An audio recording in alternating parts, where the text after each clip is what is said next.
So I'm Jennifer Fine. I'm the co-founder of YouLive to Travel, and we're the creators of the group travel planning platform called YouLi. And we have partnered with the Transformational Travel Council about 2 years ago, I think it was, that we started that partnership to power their transformational travel marketplace. So we are really excited to be hosting this meetup today to be talking to some of the creators of the Transformational Travel Council, Jake and Michael, who are in their lovely lodge cabin in the woods of Washington. Is that correct? Yes. Yep. DC Retreat Center. It's looking lovely there. They've invited us to join them in the hot tub later. So, you know, just when the pandemic's over, we'll all just come and crash at their cabin. Might will be. So today we really wanted to talk a little bit about Transformational Travel Council, what they're up to in terms of rebuilding the travel industry. We're going to talk about their new initiative, which is called A New Dawn in Travel, which is a transformational travel journal that is available on Kickstarter. And we're going to showcase a couple of the transformational travel designers' experiences that are up on the marketplace. And generally, we're just going to have a conversation. So we always like to make it open for everybody to talk. So before we jump in and let Jake and Michael do all the talking, we're actually going to let each of you introduce yourselves. So I'm just going to go around and give you a minute to just say who you are, what your business is, what country you're in, and just kind of what you're looking to learn on today's meetup.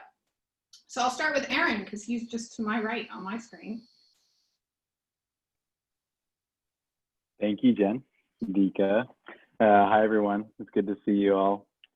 Have you heard this this like notion of everyone? I think we talked about once, Jen, of like the entire world being on the same time zone because of all this. Like everyone just going to like GMT and that's it. And so our, you know, I don't know, like we all know exactly what time our meetings would be at, but it's just 3 in the afternoon, look, 3 o'clock, you know, or whatever.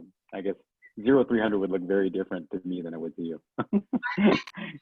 Right now it looks like we're all in daytime. Anyway, sorry for the word salad to start this introduction. I'm Aaron Fish. I'm in Portland, Oregon, just a few steps away from the TTC cabin. And my company is Wanderwell.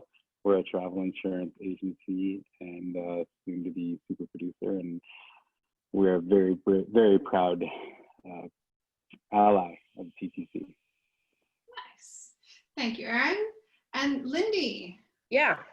Hello. Greetings from Miami on the Gold Coast in Queensland. Beautiful sunny day. The pool's looking pretty fabulous out there. It's grateful it's getting a little warmer.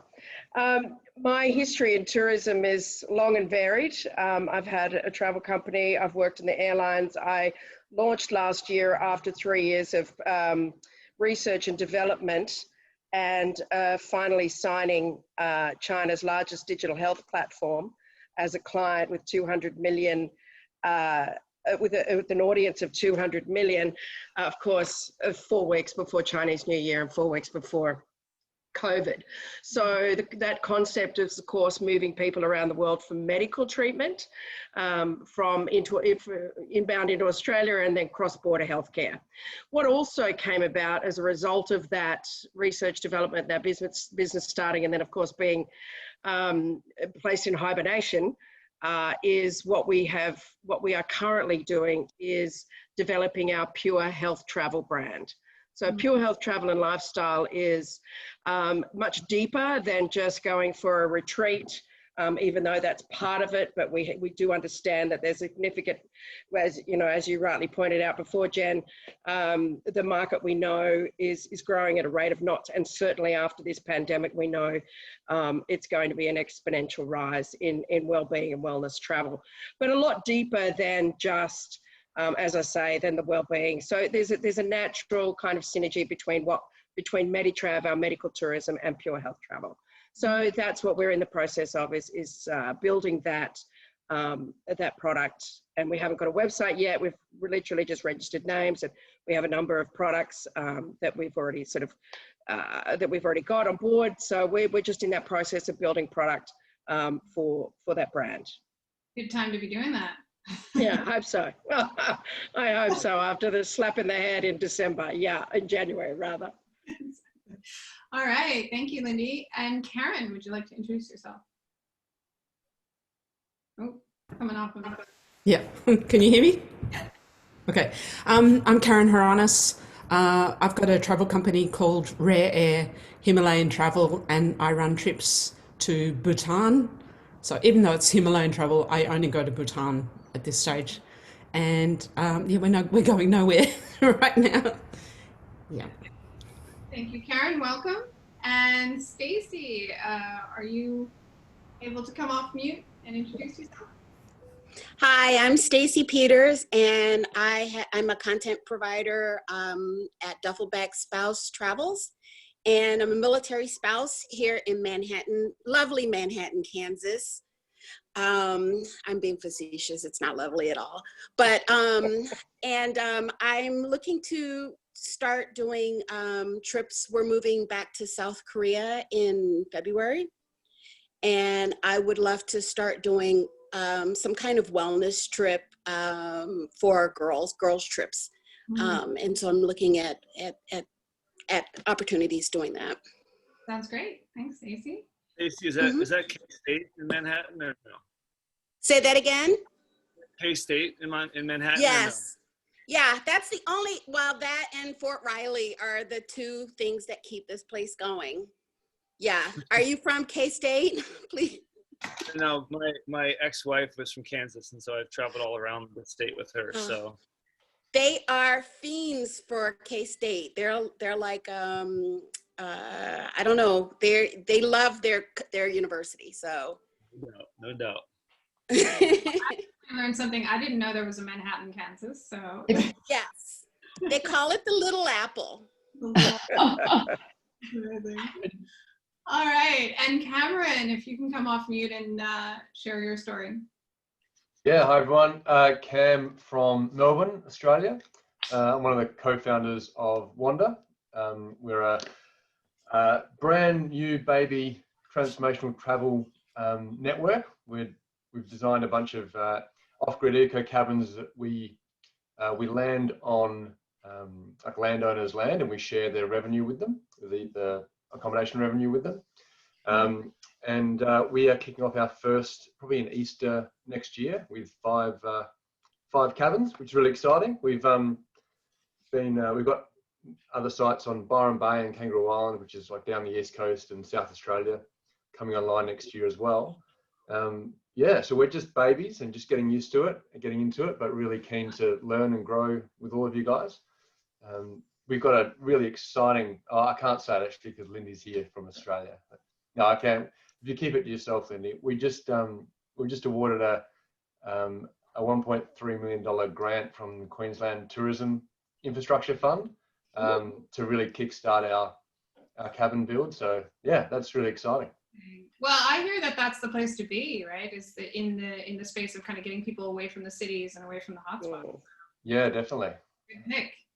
All right, we have Jeff from YouLi is also on. I just want to say hi. And we have Umbretta. Would you like That's me, and like Cameron, I'm also from Melbourne. You can call me Ombi, O-M-B-I. Otherwise, I feel like I'm in big trouble. I know, Jen, you've been in touch with my partner, Alex, who's originally from Ecuador. So we live between here and Ecuador, recently had Quito Bike Tours, first cycling company, urban cycling tour company in Quito. Sold that, back in Australia for the moment, and we're in Melbourne. Where else can we go? Yeah, so we're also becoming involved with a company, and it probably will interest all of you. It's a new social travel company called Jizo, J-I-Z-O. I encourage you to all look it up. Alex and I have, it's a startup. It's based in the US, and Alex and I are the Australian/Oceania global ambassadors. And so Alex couldn't make it this morning. So he's told me all about YouLi and passed on all the links, and I've been doing all the research with him. And so here I am to find out more about what you do. And I think that in that whole travel space, I just feel that we've all got to learn from each other, and we can all help each other out. Yeah, for sure. So nice to meet you all.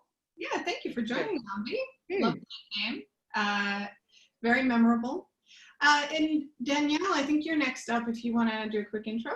Sure. Hi, I'm Danielle. I'm a travel writer and copywriter, and I'm in Melbourne as well. So there's a bit of a crowd of us.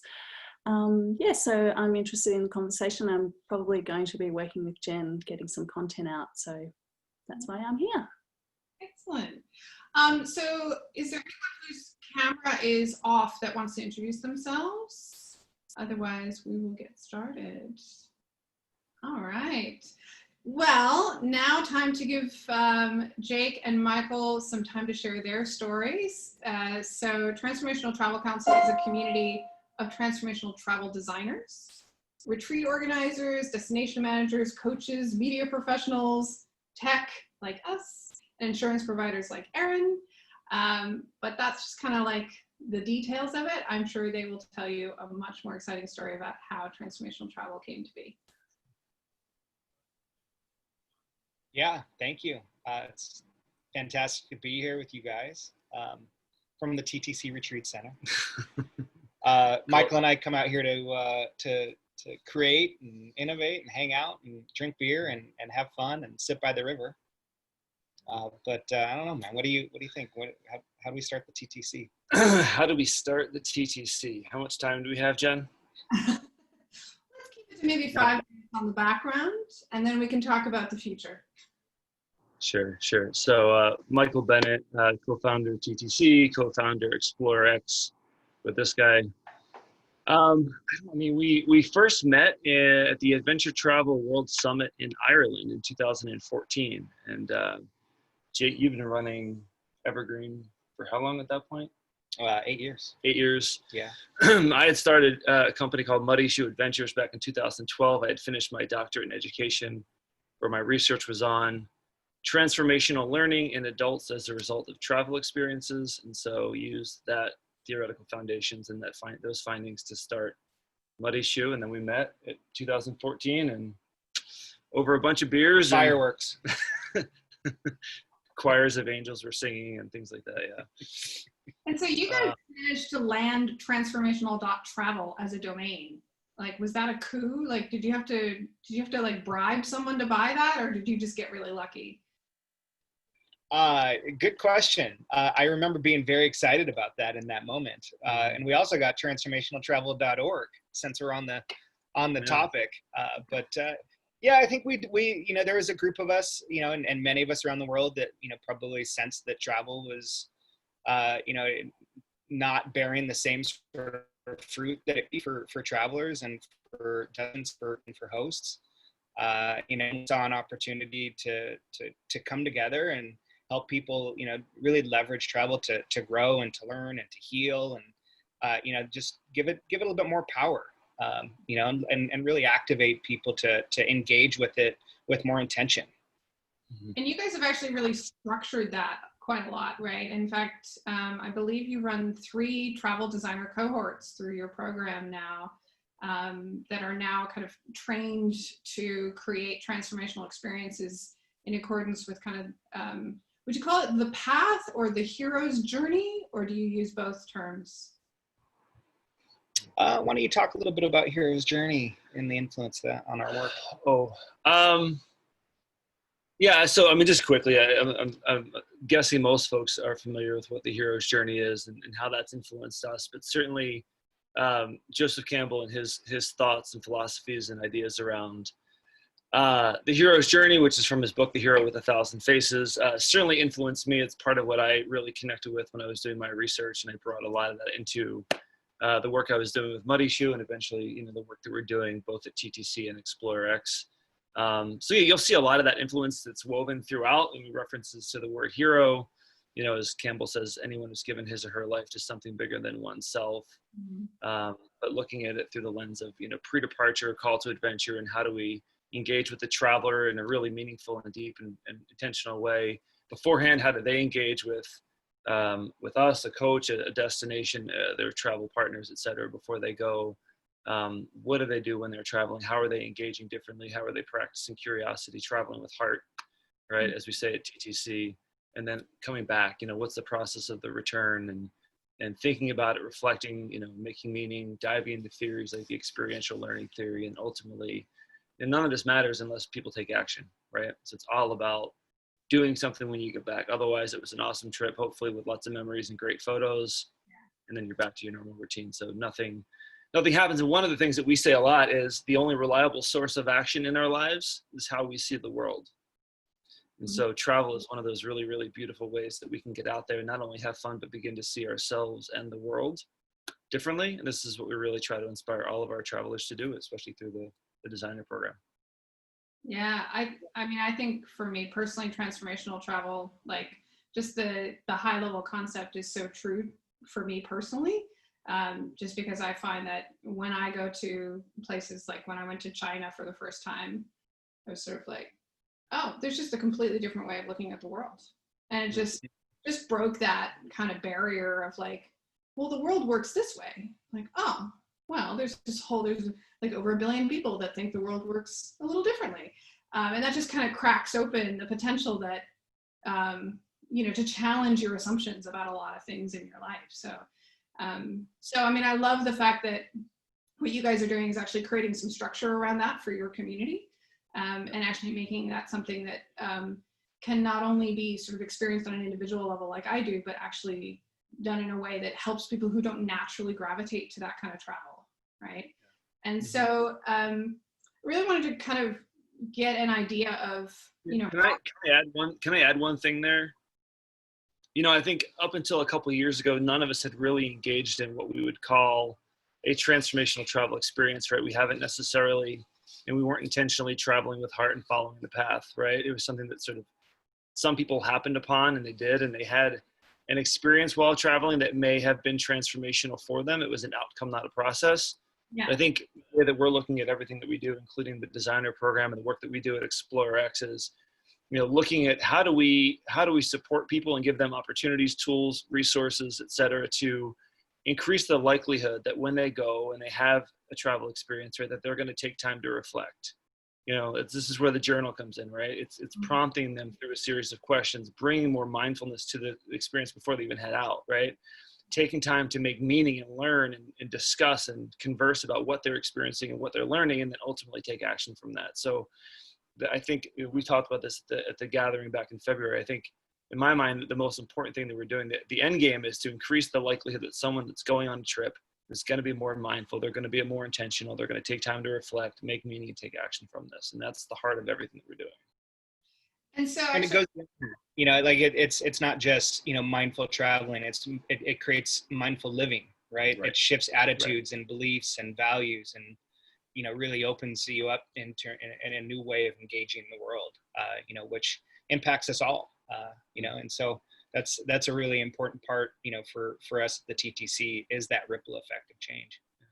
And I like what you said there. It's a process, not just an experience. I think that's really interesting. And I think that's part of what you're trying to support by launching the new dawn of travel with the Kickstarter campaign for the journal. So, I mean, I think yeah, go ahead. All right. One of the things that we talk a lot about at ExploreX, right? And so as we take some of this theory and put it into practice, is the idea of travel better, live better. And, I was going through this exercise with our team the other day, and we're like, all right, what are the critical components of traveling better? And it's very much about heart and path, and what we call at ExploreX, intention, engagement, curiosity, openness, reflection, and action. Which I need to come up with an acronym because it doesn't really flow super smoothly, but those are the ideas. And then we said, all right, so that's how to travel better. And then we sat down and we said, well, how do we live better? And then we thought about it for about 10 seconds. And we said, oh, see above, right? All of those things, right? Be intentional, engage differently, be curious, stay open, take time to reflect, and then take new actions. So to your point, it just all comes full circle. But it's interesting because it's so much easier to do those things when you're traveling, right? And I think actually one lovely guy at an event that we ran, he said, one of the great things about travel is that you literally leave all your stuff behind. And so you kind of break free from your sort of baggage of like the things that make you you, right? And suddenly you have just a little tiny bag of stuff with you. And that just makes you much more open to all sorts of different things. And I never thought about it in terms of like attachment to stuff is actually sometimes holding us back or kind of keeping us in particular routines. And that travel creates that space where you're like, oh, well, you know, I've got to do something different because I don't have the normal stuff that I'm used to having in my life. So I really liked that kind of concept of that. But the challenge there is that travel creates that space for you naturally, right? It breaks you out of all your habits. But Can I just add to that? I think, guys, what you're doing is great. Now, I've got no issue with age. I'm 53 in a week. And it's like we've gone full circle. Like what you're describing, 20 years ago when I was like 21 and straight out of university, that's how I was traveling. I am showing my age now. There were no mobile phones. It was transformational travel. So my first 2 trips were to the USA and Canada on summer camp. So it's been interesting to see that cycle. And then, you know, 10 years ago, I've started to see all this, you know, this kind of top of the mountain with like makeup and looking fantastic. This was not what it was like 30 years ago. Yeah. We're going back to, so when I see this, it kind of like freaks me out because what you guys describe, this is how I traveled 20 years ago. And we've got like a blog called Very Itchy Feet. And in that blog, there's a picture of me in Colombia, full of sweat, looking like what you should look like when you're hiking in 48 degrees, sorry, I should say, well, like 38, 42 degree heat in 98% humidity. You don't look like like you've just walked out of the shower with fully made up. This world to me doesn't look, it's not real. It's not my normal. So what you guys are doing looks like what we were doing 30 years ago. And that's what travel's about. We've lost the essence of what travel really is. And it's like, I go, yay. And I've told people about you guys already. And it's like, yes, send me I want to buy this transformational book. I want to do it. People want to go back to what it was like. And younger people don't know what it was like then anyway, but this is how it should be. Yeah. So, yay. Yeah, I really appreciate what you said. I mean, it's the way that we've been traveling for thousands of years, right? And, with the invention of the internet and, our online travel agency friends and, luxury travel, it just shifted, Instagram and travelers, it was about entitlement and, entertainment and exploitation, right? Like it became a little bit toxic. And so, when we came together, we really felt like there was an opportunity to bring it back to its roots, and something and then provide, tangible practices, tools, and methods. Right? Because it was always sort of known, and this is obviously wisdom that's been passed through generations, but we wanted to sort of crack the code and take that magic and mysticism and, the real power of travel and, create something that's tangible and accessible for people, especially some of these people that have never traveled this way, to your point. And isn't it more than that though? Because you can travel and really appreciate where you are with the technology as long as you don't let the technology overtake, what you're doing. Because I thought about it this summer and I looked at a whole closet of clothes that I have, and they're just the clothes that I would take when I went traveling. Mm-hmm. And I didn't go anywhere. And I looked at all these clothes and I'm like, those are the clothes I love. Why are they in the closet? Because I usually take those traveling, but I didn't go anywhere. Mm-hmm. And so when I started wearing those, I started getting that sense of how I felt when I was traveling. And so I started incorporating a lot of the things that I loved about traveling in just everything that I was doing every day. And I didn't have to leave to get that feeling. Mm-hmm. Yeah, a lot of that is, scientifically proven. You step outside your door, go into a place that's unknown. You go from, it's beta to alpha waves in your brain. You're literally going down new pathways, mm-hmm. right? And you're discovering new things about self, creativity, innovation, newfound clarity. All these things just like going off for you, which gives you that high, right? That little bit of that flow state that we get when we travel, mm-hmm. and you connect with yourself. And to what Jen said, you get to try on like your new personality. You know, you're not caught up in like who you are at home, you know, and, you know, constantly changing and evolving. Travel gives us that chance to like, who are we today? I'm going to try this out, you know, and there's a really great quote from Freya Stark that says, you don't arrive in a destination until you see yourself walking towards you. And that just gives me chills to think about, right? Because we get so lost in the chaos of our life. You hit the road, you're wandering some, you know, back street, you know, some alley of a beautiful city, or find yourself in the middle of a rainforest somewhere, and you have that moment like, oh, here I am, right? And that's worth so much. And that's a lot of what the work is about. But I also love what you guys are talking about in terms of bringing it back, and what Stacey was saying as well, but bringing that back into your daily life. So, you know, especially now when we're not traveling like we could, you know, before, sort of putting on our traveling clothes and feeling that same way even in our daily lives. And I think sort of putting yourself in the mindset of what it was like in that moment when you saw yourself on the street. Right. And yeah, every day, challenge yourself to go out and travel in your own backyard. Look at, you know, the same commute or the same park with new, fresh eyes and an open heart, and start engaging. Like Michael engages everybody that we come across. Like he's constantly, even in his own neighborhood. Like I love it.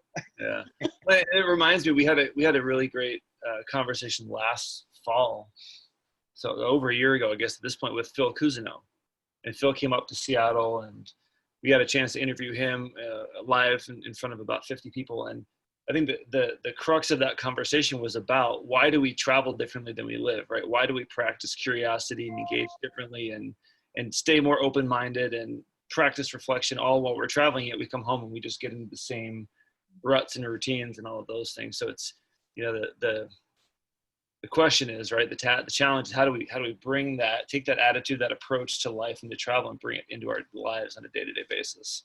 Hence transformational. That's right. Exactly.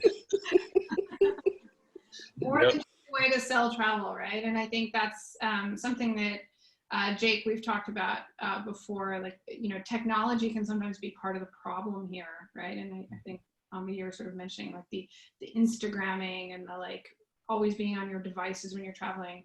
And so it's a challenge for us as a tech platform to kind of play the right role in enabling the right kind of travel, right? And so we've actually built for the organizers to use technology up until the point that you're on that experience. And then hopefully they've done all that work for you so that you don't have to be on your phone. You don't have to worry about where you are. You don't have to be checking things. You can just immerse yourself in that experience. And that's actually our hope, is that you actually stop using the technology as soon as that experience starts, which is why I think it's great that you guys are doing a paper journal, like a physical journal, right? So that you're actually interacting with a physical object and not doing it on the phone, right?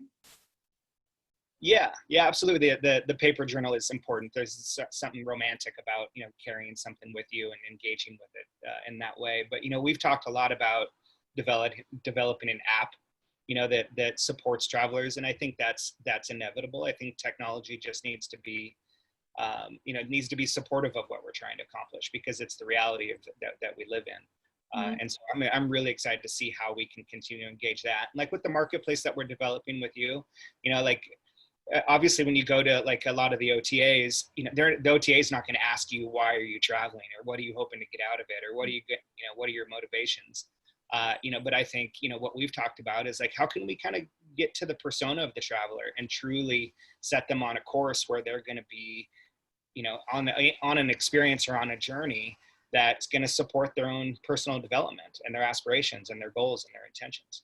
Mm-hmm. Yeah, and I think that's where the technology can support, is sort of recognizing and sort of nudging people. So I know a lot of you have probably heard this term used with like social media and stuff like that. There's a lot of ways in which we are nudged in the wrong directions. And our hope is that by creating technology and putting it in the hands of people like Jake and Michael and the rest of the TTC designers, that they actually create nudges that push you down these transformational paths. So I actually wanted to share just really quickly, a couple of things. I wanted to show you guys, first of all, this is the travel journal that we've been talking about. So we'll put a link, actually, Vika, if you can pop a link to this into the chat. So really, really recommend this. And as we're saying, you know, it's a travel journal, but it can be a journal for the travel that you're doing in your own backyard. And I also wanted to just really quickly show you what it looks like to be a travel designer, a transformational travel content designer, and to create experiences that go on their marketplace. So if you guys want to share any kind of thoughts, like, you know, talk to us about the program for the travel designers and what these guys had to go through to kind of get their experiences listed here. Yeah, and your screen right now isn't coming through unless we're supposed to be looking at a white stripe. All right, let's do that again. Yeah, so, you know, a lot of time and research and energy went into creating the TTC and developing, you know, these practices and methods, you know, starting with Michael's dissertation almost a decade ago now, which is right? It's crazy. But anyway, it ended up being a 12-week, you know, intensive course that requires about 7 to 10 hours a week to engage with, and it's very much a deep dive. And you know, when we first kicked off our Ally program, which is our membership program, and developed this designer program, you know, we felt that we were going to probably get a lot of individuals that were new to this work, but it's been the exact opposite. You know, we've attracted, you know, practitioners, you know, people that have been doing this for a very long time into this program, and so, you know, with that, you know, these individuals have gifts that they bring. And it's very much a knowledge and energetic exchange, you know, that continues to evolve this program. And we're into our third cohort here. And at the end of that 12 weeks, they are given the opportunity to create a journey, consciously design an itinerary that is based on, you know, what they learned and that wisdom. And then they're obviously showcased here. And so this is what you guys are seeing. So it's that outcome, you know, of going through that program that we're super proud of, and it's looking really good. I haven't looked at it in a while. Nice work, Jen. Well, I have to give credit. This is, of course, the travel designers using the technology well, right? And so this is Global Family Travels, and you know, for them, their trip to India, you're really centered around the travel with heart. And I know Jennifer Spots is actually working on creating some experiences locally in Washington that will kind of center around the same concepts here. And I know that Eleanor is actually doing, so she runs Run Wild retreats. And so she's got these listed for Spain, but I think she's also got a lot now running in the US. And so these are, you know, beautifully constructed, but of course, all about, you know, kind of mindful running. So not just running to, you know, not just focused on the numbers, but actually being quite mindful about that experience. And just the final one is Earth and Soul Adventures going to Bali, hopefully someday. So yeah, it looks like she's rescheduled for 2021.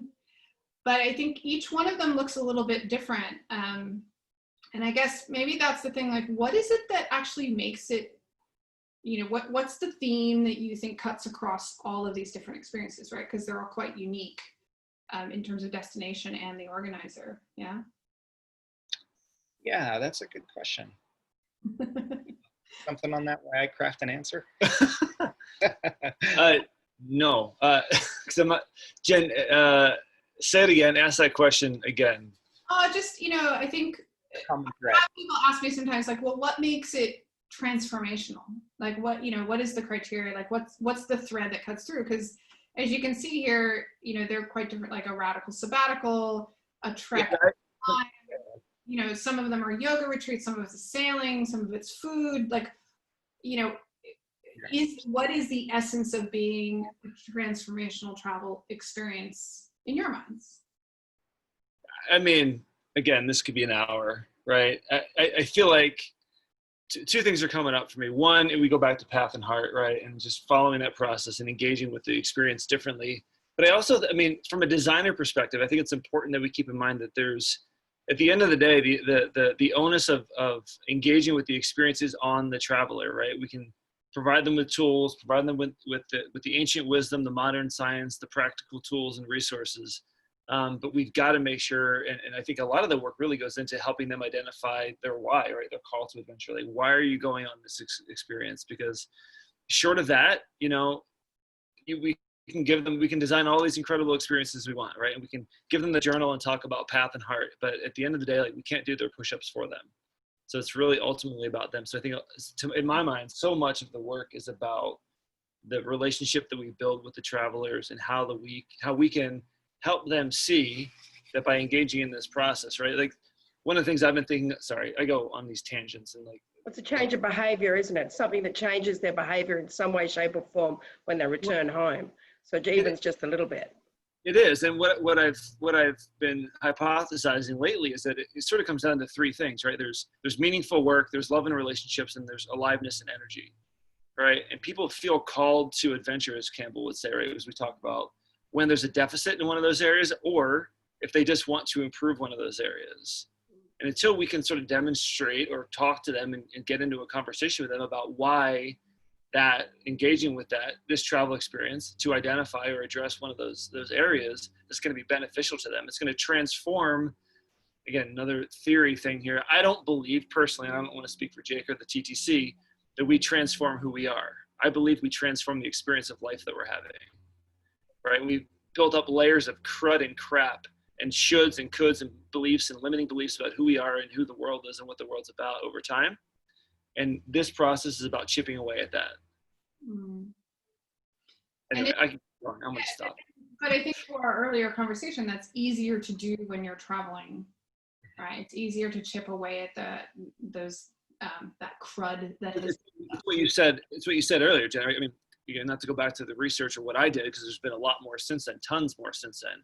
But one of the critical findings, maybe the most important finding from my dissertation, was that by leaving your home and going into a new environment, right, you mentally, not only physically, of course, disconnect, but you mentally and emotionally disconnect from all the things that are there.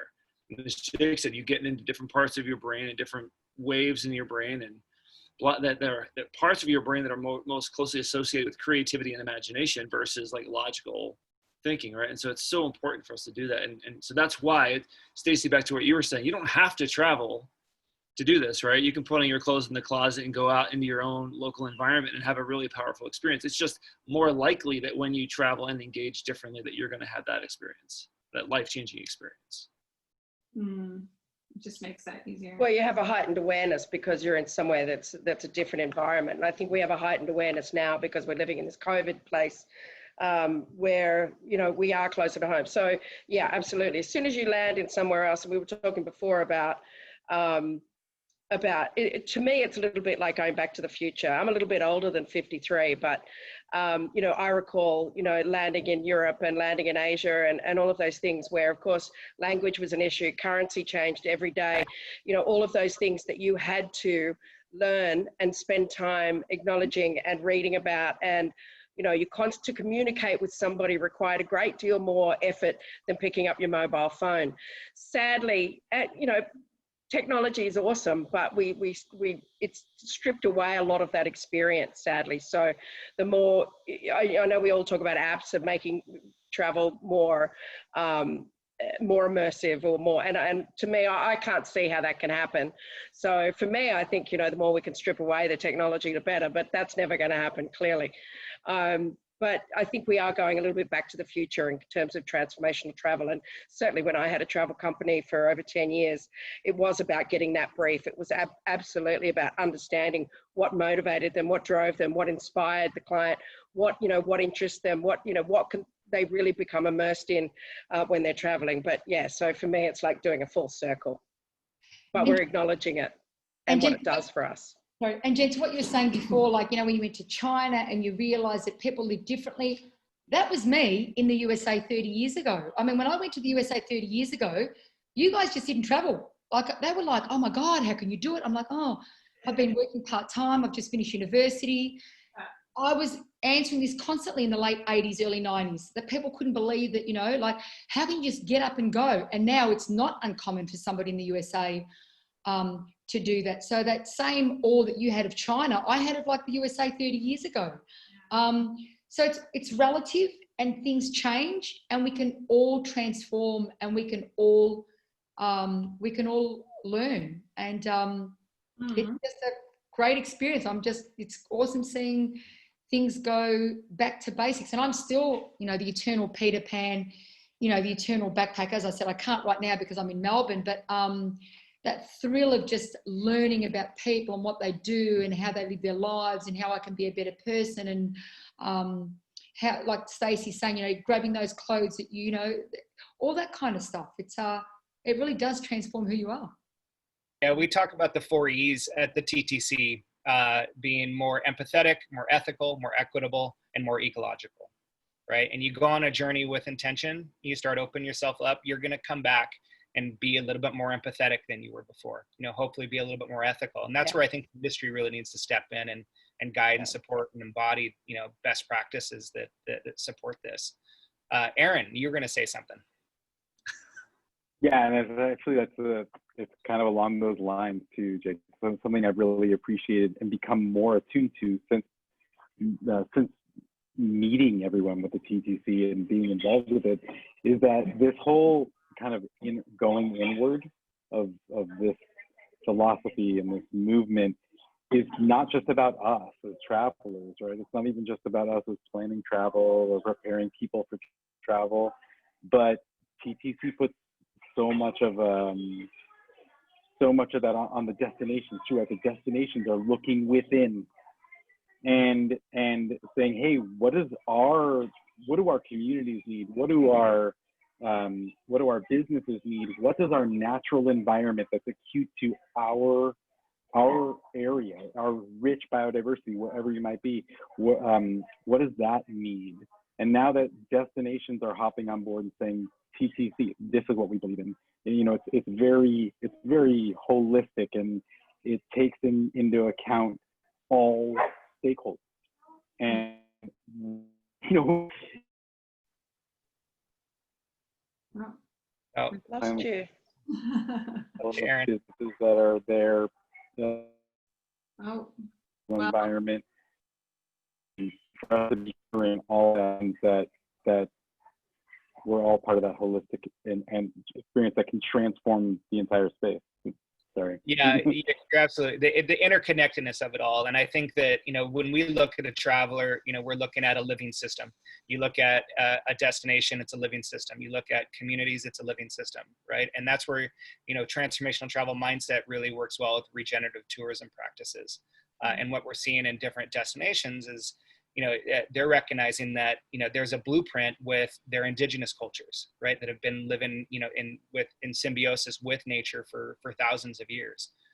And, you know, those principles, those methods, those practices, you know, really how tourism is going to step into the future by adopting that more symbiotic way of being, you know, where a living system does flourish, where it does thrive. Just like you look at a traveler, you want to look at a traveler and you want them to come back, you know, thriving and flourishing. So I appreciate what you said there, Aaron. Yeah, and I think what's really fascinating about the crisis and the sort of pause on travel is that we went from having this over-tourism problem, right, which was a big issue. It was like, oh my goodness, how are we going to solve this as an industry, right? We're addicted to busloads and cruise ships full of people. How do we break ourselves of this habit? And basically we're like, the industry is like a heroin addict that just got locked in a room, right? And so it's like, so now, now here we are, we have an opportunity to, you know, to rebuild the travel industry with slightly different, you know, structure, right? Because just, we're not going to be able to have the same number of people. I think they were talking about the Vatican is going to have like, you know, you have to have 6 feet between people. And before you would have been like back to back with them, right? So it's a whole different ballgame. Yeah, the opportunity to be expected. Issue, though. Go ahead, Aaron. That could create an issue, though, and I think I think something we have to be careful about, not we, like just this group, but like everybody and collectively is and have in mind is making sure that travel remains equitable. Because if there's only limited spaces for travelers to come to certain areas, is that going to be limited to the people who can afford it? Is that going to be limited to the people who have the time? You know, how I think it's going to be a real challenge for the entire industry and for the destinations to look into, is how to keep travel equitable, how to make it an equal opportunity for anyone who wants to have that privilege and that opportunity. That's interesting, because how do you do that with making travel transformational when a lot of people are traveling and they can only afford to travel for so much or for so long? They're trying to get in as much as they can so that they may not have that experience that really, is something that they go back with and makes them say, because they're trying to get in so much because they can't afford to travel for a long period of time. Part of the reason why we wrote this book was as a guide that would be more accessible, by everyone.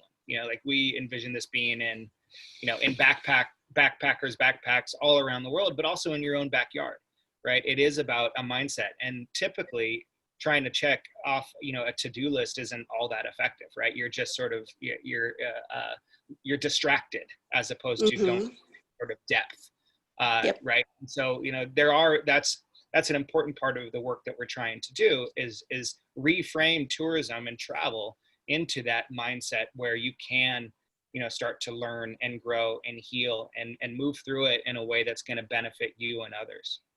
One of the things I've, from the Explorer X perspective, what we've seen over the past 2 or 3 months, we haven't admittedly had a lot of inquiries and interest, but those that have reached out, the common themes have been, and this is not surprising, one, those that are curious about travel, they're willing to spend much, much more time on the road than they have in the past. And two, they want to slow down dramatically the pace of their experience. So whereas it's been, 9 a.m., let's go, we're going to hit the ground with our guide and we're going to do this, and everything's going to be planned for us until, 8 or 9 p.m., which admittedly is not the way that we would ever do it in the first place, but that's sort of been a lot of people's expectation. Now it's like, cool, we want to go and do a cooking class on Wednesday for 2 hours, and then the rest of the day, we don't want anything planned. We want to sit and be and explore and wander and journal and take a nap and check emails for an hour if we have to, because that allows us to stay connected to work, which means we can take 3 weeks instead of 2, et cetera, et cetera. So it is from what I'm hearing in a very, very small sample size is slower travel, but longer experiences. Right. Depth of distance. Which is what, we've all experienced this, right? That's the spontaneity, right? The organic nature, the emergent part of travel is where the transformation, right? The learning, the growth lies. It's not in we're going to, orchestrate and plan every minute of every day for you, because it leaves no opening, right? No breath, right? Right. I also had a really interesting experience. I've led a handful of like men's retreats, and something that we program in is like after our sessions is like an hour or like 45 minutes to an hour of, take a pad, take a journal and go out and just think on these 5 questions. And the best feedback we get on the weekends is the guys just saying, I've never thought about that.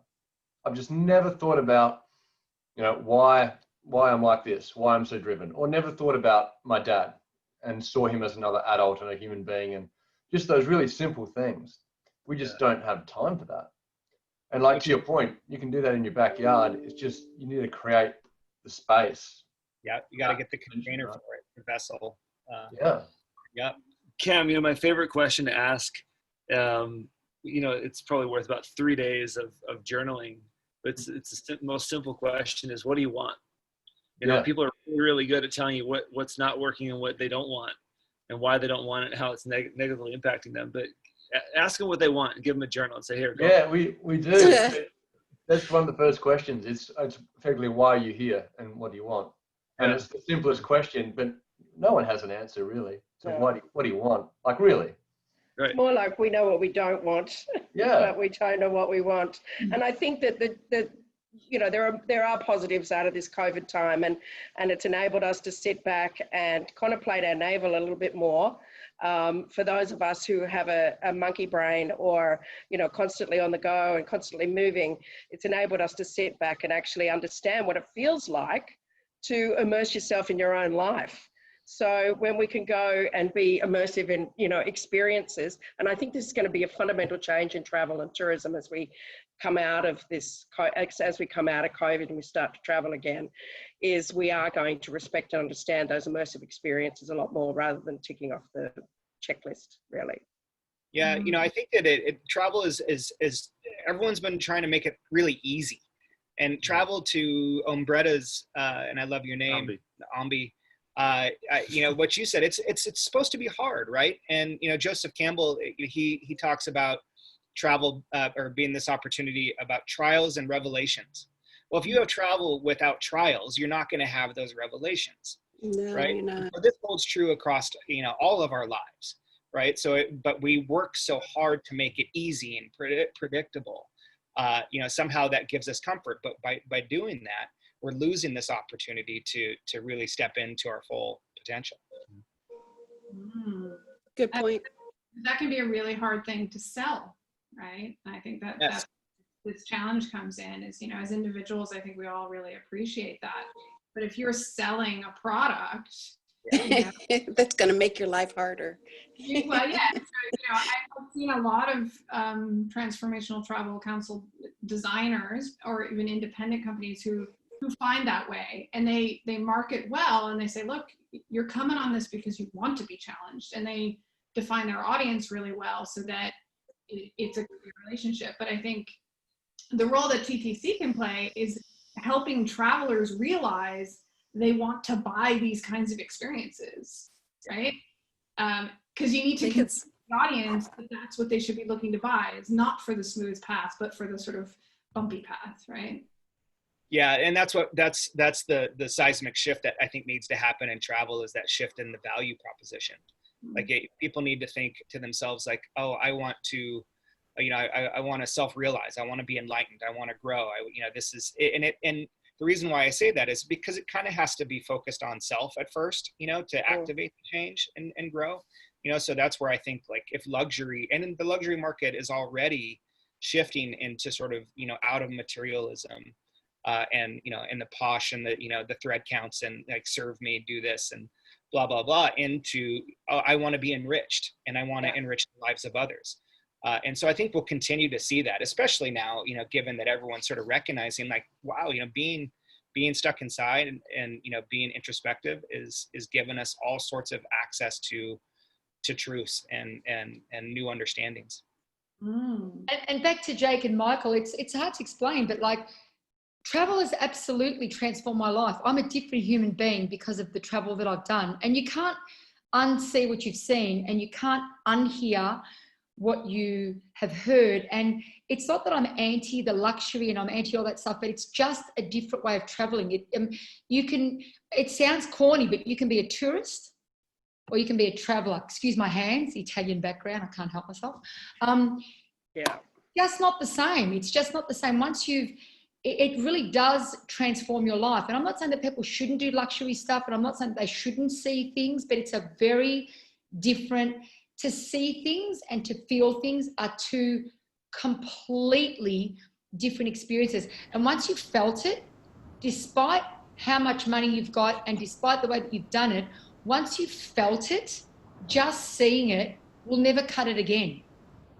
It's just a completely different way to see and feel things. Yeah, but I don't think that I totally agree with you. But I don't think that luxury and immersive experience and experiential travel are mutually exclusive. I agree. There's a lot of people. I ran Luxperience for a number of years, and obviously was exposed to the high end of town all over the world.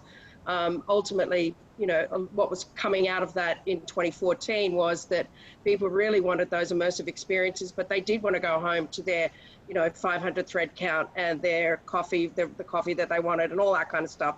And I'm not saying that that's everything that you do, you know, like all tourism, but it's certainly a big part of that. So I don't think that they're mutually exclusive, but I absolutely agree with you, Ombi. Absolutely. I hear you. Lindy, I'll share a quick story supporting that. I had the opportunity to work with a few professional American footballers over the years, and you know, these guys have money. And the one guy, I planned a trip for him and his family to Africa, and they came back, and he was, you know, sort of in the prime of his career, you know, maybe towards the end, but still had a couple years left. And he came back, and within a week he retired. And they asked him, why did you retire? And he's like, you know, on this trip, I realized that there's more to life than football, and I want to dedicate myself to that. Now, they spent $100,000 on the trip. So it was a luxury, but how he engaged with it, right, and what he did with that experience is what was most important, not whether he was camping or staying in a 5-star Singita property. No, it was what he learned and took home from that.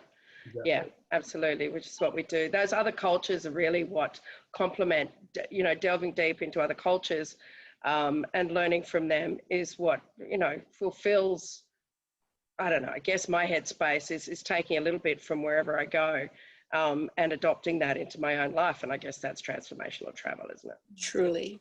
Yep, I agree completely. And I think one thing I've sort of realized, you know, originally the whole idea was like, oh, everything's going to go virtual and augmented reality and all this stuff. And then we're realizing it's just so full of fake stuff. Yeah. The only true thing, the thing that we can really know is if we go ourselves, talk to those people. Nothing else will do. Yeah. Intermediary, right? Yeah. And I think that's just going to become so much more valuable. The more the social dilemma goes through. So. Yeah. So and coming back. Sorry, Stacey, go ahead. I'm sorry. No, go ahead. No, I was just going to come back to what Erin was saying before about, you know, limiting numbers, you know, all over the world by reducing the numbers that are traveling. And is it going to mean that people with money and things like that are the only ones that can travel? I don't know, but it's a very good question and it's very concerning. But it's all, you know, what is life is supply and demand, and it raises the dollars. And so it's a very important question. I think, but I don't know the answer to, but I think it's a conversation that we need to continue to have.